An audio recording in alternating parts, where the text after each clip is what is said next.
Hey guys, um, come across a pretty horrifying post today on Collapse. It's a section on Reddit that I follow.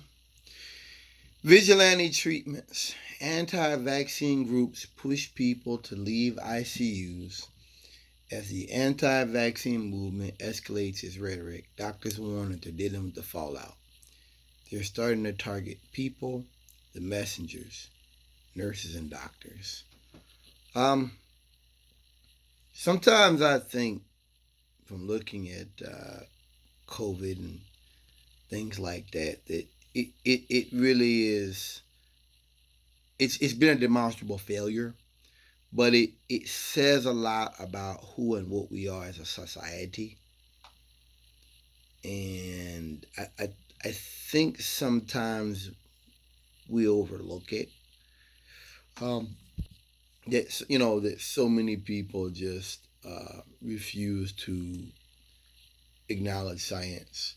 And you had so many of these right wing shock jocks that have died of COVID and uh, other things like that. It's shocking to me that they're willing to die for their beliefs and they're willing to kill because that's what you're talking about. If you're talking about breaking into hospitals and breaking folks out, you're talking about killing. You're talking about a whole lot of killing, and there's no two ways about that. It's when I look at like the right wing talking points sometimes, and I see them talking about like they're gonna take the country back and stuff like that. Sometimes you can be fooled. Like it sounds like something that's so like something on a pedestal. There's something pure about it. There's something like, well, we're just this, and there's just bad people out here who just have perverted our message. But you guys don't really understand. We're not really racist. We're not really bad. Like, and then I see stuff like this. Before I go any further, I want to read this. Well, no, let's just go into it. I'll get to that later. Um, Anti-vaccine Facebook groups have a new message for community members. Don't go to the emergency room and get your loved ones out of ICUs. Conspiracy theories claim that doctors are preventing unvaccinated patients from receiving medical cures or even killing them on purpose. Some people in anti-vaccine and pro-ivermectin Facebook groups are telling those with COVID-19 to stay away from hospitals and instead try increasingly dangerous at-home treatments. The messages represent an escalation of mistrust of medical professionals and groups that have sprung out in recent months on social media platforms which have tried to crack down on COVID misinformation. Um, let's just get to it. Let's get to it. I remember when Contagion came out. I saw it. I think it was 2010 when I saw it. And I remember, obviously, that's not a real pandemic. That movie was, I think it was like based like airborne rabies and something else they mixed up to create a fictional Contagion. Contagion really was a movie about what could happen. It was a movie about, uh, just what could happen. And what's happened with COVID has been so much worse. In the dealing with it on the governmental side, the states, and the reactionary bigots in our society that have taken it upon themselves at every corner, at every avenue, at every juncture during this horrific emergency to basically just engage in reactionary BS, to engage in obstructionism at every step. And what's worse, in some cases, they have conspired to kidnap state governors. They've conspired to weaponize COVID against certain groups. It's bad. COVID wasn't just bad because Trump failed so horribly. COVID's bad because of the reality that there's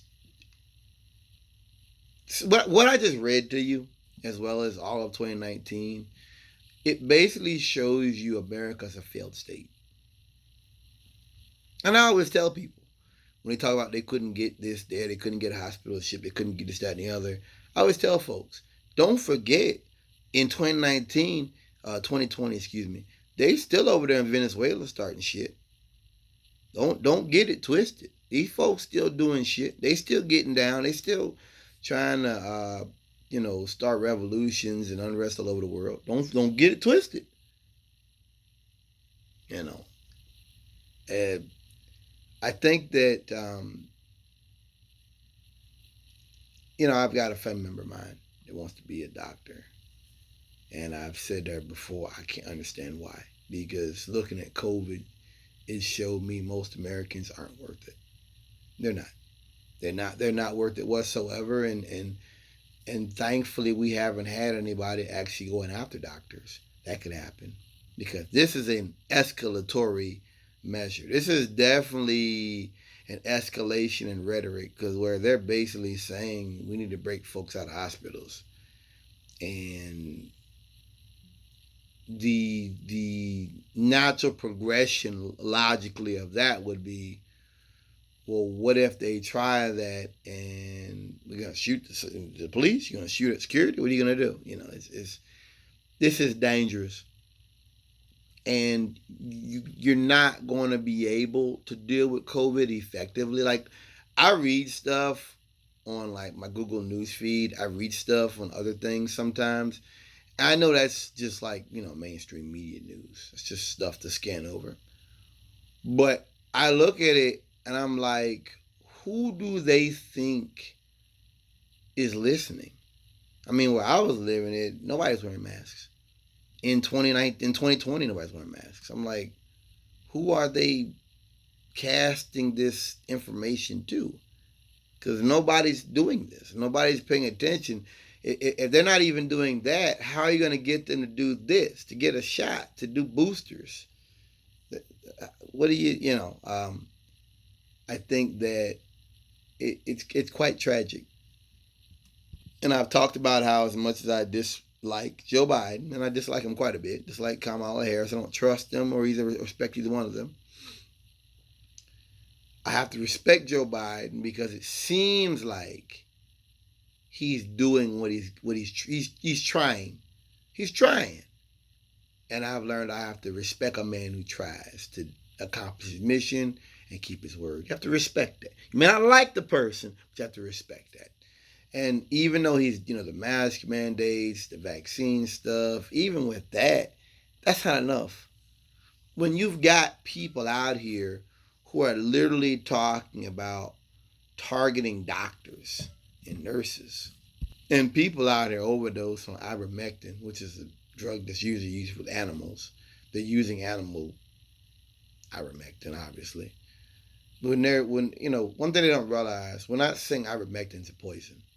We're saying that you have to use it under a doctor's supervision under certain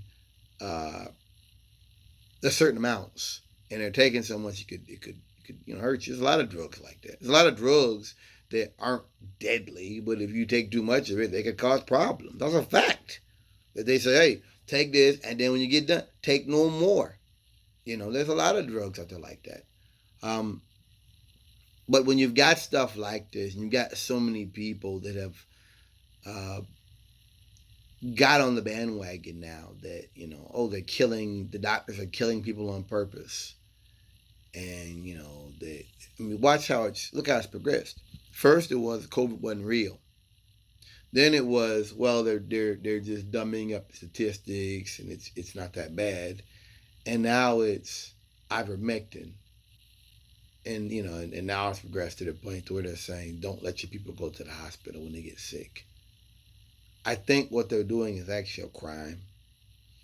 I think what they're doing will get people killed. It's dangerous and it's reckless. And it shows you that it shows you the issue of dealing with COVID isn't like, well, we'll just find some new injection. We'll find some special injection. That we're at a point now in this country to where it's probably not going to happen. You're probably not going to be able to effectively resolve this crisis anytime soon, and COVID will probably become endemic. It's sad, and what may have to happen is they may have to get more security. They may have to do things like that just to ensure the safety of these doctors. That's sad to me.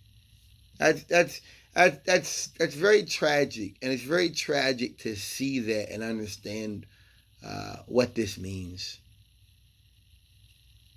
Let me read one more thing to you before I get done here, if you don't mind. Uh, all right, I got one more I want to close on. Um, kind of a science geek. Uh, Rising fears of mass extinction after alarming scientific discovery. Um, a worrying discovery paralleling the Great Dying millions of years ago. Discovery of toxic algae bloom that thrived during the Great Dying 251 million years ago, which destroyed almost 90% of life in the oceans and 70% of life on land. Algal blooms are found in rivers and lakes, and experts believe they are an early indicator of an ecological disaster, which parallels, quote, the worst extinction event in Earth's history.